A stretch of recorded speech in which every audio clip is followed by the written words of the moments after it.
जय श्री दादाजी, जय श्री धूनी वाले दादाजी, जय श्री गौरी शंकर महाराज की जय।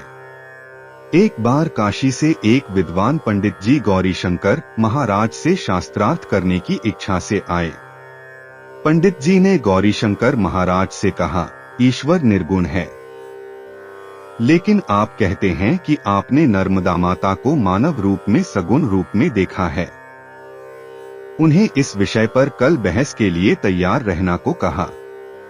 अगर मैं हार गया तो मैं कभी भी विद्वानों के विवादों में नहीं पड़ूंगा। अगर मैं जीत गया तो आप मुझे कुछ भी नहीं देंगे। काशी के पंडित ने कहा। अगले दिन वह इसके लिए तैयार रहें, ऐसा कहकर विद्वान पंडित नर्मदा नदी पर गए और अपनी नाक बंद करके प्राणायाम करने लगे।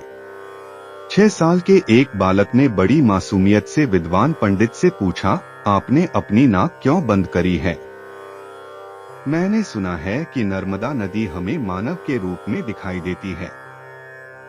यदि हम ऐसा करेंगे तो मां प्रकट हो जाएंगी। विद्वान ने प्रतिशोध पूर्वक कहा। विद्वान ने अपनी आंखों से देखा कि नर्मदा माता पानी पर चल रही हैं और लड़के को दर्शन दे रही हैं, क्योंकि लड़के ने भोलेपन से शब्दों पर विश्वास कर लिया और अपनी नाक बंद कर ली और हवा के कारण उसका दम घुट रहा था, लेकिन उसे विश्वास नहीं हो रहा था। उसने सोचा कि वह भ्रमित है।